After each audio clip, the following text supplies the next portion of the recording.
এখন এই পরিস্থিতির আরও খবরের জন্য তেহরান থেকে আমাদের সাথে যোগ দিচ্ছেন মধ্যপ্রাচ্য বিশেষজ্ঞ ডক্টর ফুয়াদ ইজাদি। আমাদের সাথে থাকার জন্য আপনাকে ধন্যবাদ ডক্টর ইজাদি।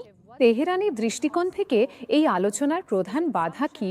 এটা কি নিষেধাজ্ঞা, নাকি এটা সামুদ্রিক বিধিনিষেধ, অথবা ওয়াশিংটনের সাথে গভীর আস্থার অভাব?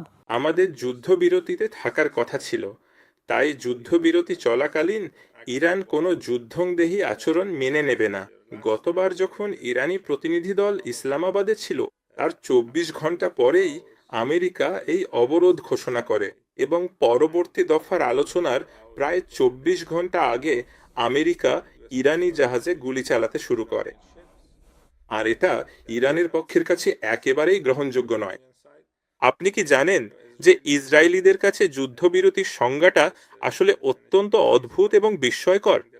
গত কয়েক মাসে গাজায় যুদ্ধবিরতি চলাকালীন সময়েও তারা প্রায় ৮০০ নিরীহ বেসামরিক মানুষকে নির্মমভাবে হত্যা করেছে। তাই ইসরায়েলিদের কাছে যুদ্ধবিরতি মানে হলো একদিকে যুদ্ধবিরতিও চলবে, আবার তারা একই সাথে নির্বিচারে গুলিও চালিয়ে যাবে। দক্ষিণ লেবাননেও যুদ্ধবিরতি থাকার কথা ছিল। গত রাতে তারা দক্ষিণ লেবাননে একজন সাংবাদিককে হত্যা করেছে।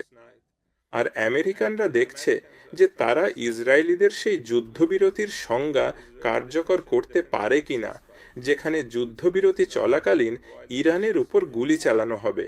কিন্তু ইরান এই সংজ্ঞা মানছে না। তারা আন্তর্জাতিক আইন মেনে চলছে।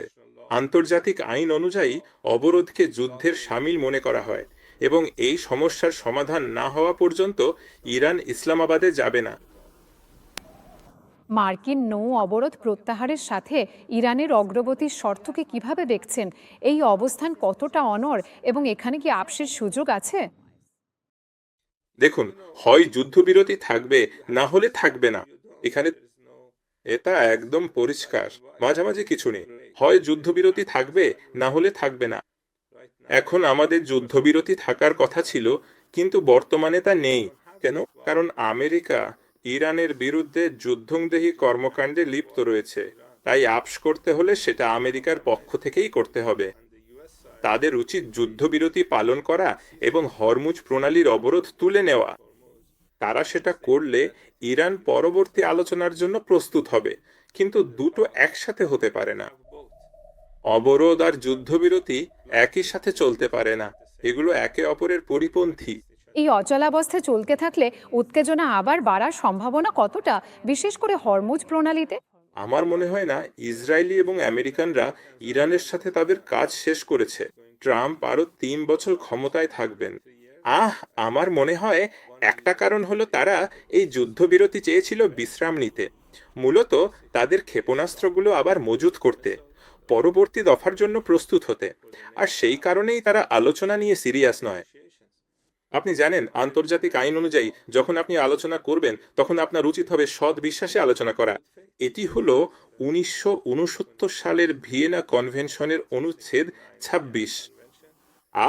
এবং সৎ বিশ্বাসে আলোচনা করার মানে হলো আপনার অন্য পক্ষের দিকে গুলি চালানো উচিত নয় এবং আপনার বাগাড়ম্বর কমানো উচিত।